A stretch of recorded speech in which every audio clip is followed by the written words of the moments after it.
With Season 2 fast approaching, moving over to the island of Ibiza, there's still many parts of the game, I say many, some parts of the game we've still got to finish off here. I do in particular, guys. Welcome back to the channel. Today we're going to jump into a couple of races here, different styles of cars, different categories, ones I've not kind of touched on the channel yet, ones I haven't raced in general. Boxing off some of these final parts, first of all we will head on over to Rocky Bay, a 3-lap circuit race, clear 100% asphalt, and it is a daily driver with a max RP of 750. And of course for this one, I don't think there's many other options here. We are of course going to jump into the Audi TT RS, that insanely green TT RS that we know is very broken in game. We'll launch this one off the line, get that 4-wheel drive launch, which is absolutely insane with the TT. Dive it into first corner, and we do get dive bombed by an AI TTRS, a very bright yellow TTRS at that. So we've got a little bit of work here. We need to get ourselves back up ahead of any in first place. Taking out a couple of railings there as we come up into the first right-hander, first sweeping right-hander that one is, just managing to avoid those inside railings, and we can now come down this downhill section where things start to get a little bit tricky. We don't want to outbrake ourselves, as we will take out those houses on the right-hand side as we try to send it down the inside of any. We do indeed, and we do get first place round the tree here. Staying to the left-hand side is the quicker route, and we can now push forward.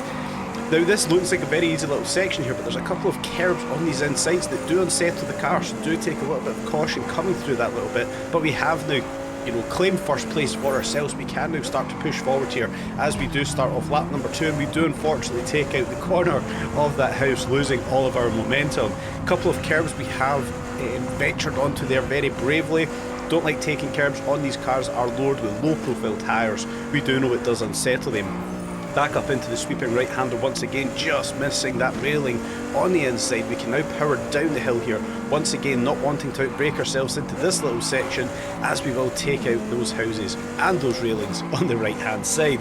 Right-hander, sweep round into left-hander, once again staying left of the tree, the roundabout just there, and we can start to cut through this little car park section. Once again, like I mentioned, there are some curbs here on the inside that do unsettle the car. Try to avoid on that last right-hander there. As we now push forward, guys, we just unfortunately take out those railings, lose a little bit of momentum, and we do miss the house this time out to start off lap number 3 through the little cobble section here, which is unbelievably slide. I didn't think it was going to be as slide as it is, so a little bit of caution needed there once again.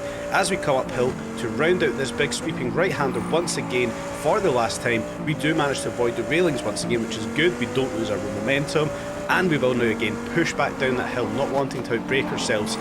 Again, we take a little bit of curb, but we can see it does unsettle the car ever so slightly, so a little bit of caution is needed. Last time around the tree here, we'll come back into that car park section. We can cut that left curb in through this right-hander. We can take this one tighter, closer to the lamppost, and once again, we could probably take that one a little bit tighter, straight over the curb rather than just 2 wheels to stop the car being unsettled. But we do cross the line in first place, a nice easy victory there in the Audi TT RS. Now we'll move forward and we will jump up into the next category. I kind of want to mix up the content here, and we will push forward to the race into deep. 4.9 mile sprint, a circuit, 100% asphalt once again, this time for the Grand Tourers, and we are again at a max RP of 750. And for this, I'm kind of trying to jump into the cars I've enjoyed driving most in Season 1. For the Grand Tourers, for me, it has been the Bentley GT Continental. So once again, guys, we will launch the GT off the line. We know this thing launches unbelievably well as we do pass that fantastic looking Ferrari. We will kick the spoiler up for you guys in the channel that want the spoilers kicked up in these races of the cars where we can activate them. My personal take on this, I think it's more aesthetic. I don't actually think lifting those spoilers does increase downforce in the game. Might be an unpopular opinion, guys. You give me your thoughts. Do you think lifting the spoilers on the cars that they do lift on does increase downforce? For me, I think it's more aesthetic. I don't actually think it does change the handling dynamics of the cars. We can of course go in and tailor the downforce front and rear on the vehicles. I don't personally notice a huge difference lifting those spoilers, but that might just be me. Let me know your thoughts on that one. We'll push back forward with the race. First big left-hander here. We do get brave, we do get a little bit unsettled, but we do manage to miss out our customary lamppost. We've not taken that one out in the video just yet. power down the straight here. We've got a tricky left-hander here. We do brake a bit too heavy. We could have been a bit quicker through that section, but I think being quicker we would have ended up veering into that wall there on the right-hand side. So we're still doing alright with a 5-second lead over the rest of the pack. Swing off to the left here as we do start to come up this uphill section. Big left-hander here. We do just hit that curb on the right-hand side, and it does unsettle the back end of the Bentley just a little bit, and we ease off the throttle. Coming up through these double right-handers, they're fast, they're flowing, they're sweeping, they're coming at us quickly. All is well here. Left-hander, right-hander. This is actually such a good track to race, guys. I hope you've been over to Into Deep and tried this one out. It is a very good track here for the Grand Tourers. Big left-hander, we do be a little bit cautious braking into that one. There is a big railing on the outside. We don't want to take that one out. Flowing right-hander into a flowing left-hander. We do commit to this one. As we cut back on this right-hander, we tried to take a little bit of the inside there. Probably the worst thing we could have done, as we did end up losing momentum. We had to come off of the throttle. Coming back now, down through this big straight, we can really open up the Bentley GT Continental, and we can actually see what kind of power this one has. There is a bit of a flat spot. Apologies. There is a little bit of a flat spot there in 4th gear. I've been trying my hardest to get rid of the flat spot in 4th, but getting rid of the flat spot in 4th as we do overcommit to that right-hander. Trying to get rid of that flat spot in 4th gear, it does compromise 5th and 6th gear, or it will make 3rd gear too long. I've tried the balance. This is the best way I've managed to set this car up. If you can find a different way, guys, please do let me know. So we'll push on, guys. We've got about 10% left of this one. This race came at us very quickly here. Big left-hander. We do lock up there, and it does compromise our turning angle coming into that left-hander. It doesn't affect us all too much. We've got a huge gap ahead of the rest of the AI there as we do come back through this last little section. This big sweeping right-hander. We might have been quicker on the inside at this point, but it doesn't matter. We do cross the line, and we do take out our second win for today's update. And then lastly, we will of course jump over to the next category today. I was going to cover every category, but I know a lot of you guys don't like to watch the cross-country races, and I don't personally like racing hypercar races. So I'll limit this one to the Daily Driver, the Grand Tourer, and then lastly, the supercars. We will head on over to the Mountain Butler Rush. Time attack, 4.4 miles, a cloudy one, but it's 100% asphalt, and a supercar, 800 RP, max 900 RP.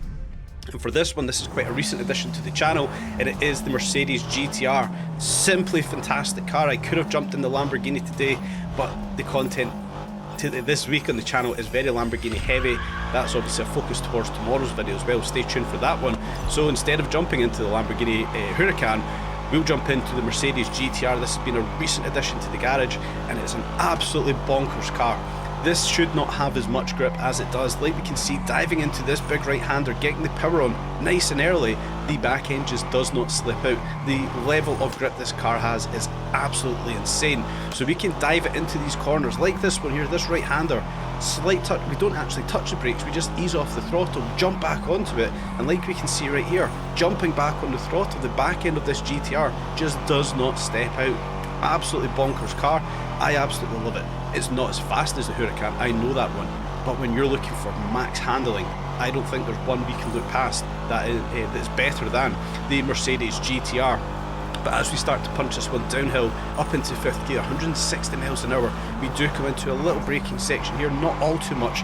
Like we mentioned, the grip on this one, we can commit to some of those fast corners. We do brake in for that right-hander, we do steal a little bit of the curb on the inside there, but as we do punch back downhill here, we come into quite a cool section. Big sweeping right-hander, we do brake early, we could have been a hell of a lot faster here. I need to start trusting the grip of this GTR more, but like we can see, we're in a mountain section here.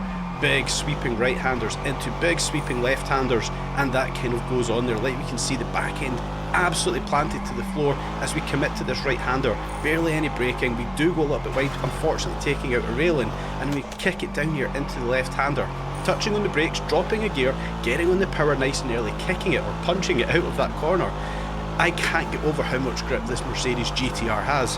Downhill into a big sweeping right-hander, we fully commit here. We can see it does get a little bit unsettled, but overall holding the road fantastically well. Into the last big into this next big left-hander at 1 minute 56 for the time attack so far. We're fully committed here, up into 6th gear, 165 miles per hour. and we're still fully committed, just touching on the brakes as the back end stepped out just a little bit, but like we can see, it actually handled it fantastically well. Heavy braking into this big sweeping right hander, not quite taking an apex there. We could have been a lot faster clipping some of those apex, as we could have done with that corner there. We did kind of go into that one a bit too aggressively, and we veered wide. Into this right hander, we do try to clip that apex. We've done an actual alright job of that one, and we punch it through to cross the line, finish off this time attack. Actually set quite a reasonable time with this one as well, of 2 minutes 35.16. So, we actually unlocked that, well, we actually completed an extra task there, the POC Fulam. We got a 200,040 hypercar category win in that district. That's absolutely fantastic. Now, in fact, that was a part of the video I never put in. It was in the Apollo Intenza. The race was shit, guys, to be perfectly honest, so I didn't think I would add it into today's video. What we'll do, guys, we'll wrap that up there. I'm trying to cover off the last parts of the map before we do get, you know, the launch of Season 2. I can't stress how much I'm looking forward to the 11th of December for Season 2 dropping for us. Let me know your guys' thoughts. What are you looking forward to most when we do head on over to the island of Ibiza? Now, a little fun fact, this little part of the track we're in right now, this is going to be a huge focus for tomorrow's video. You guys that watched the video earlier in this week where we spoke about the free Lamborghini will know this section of the map so far. Putting a lot of content out, putting a lot of focus on this video, tomorrow's content, focusing in on this particular track, this particular part of the map itself.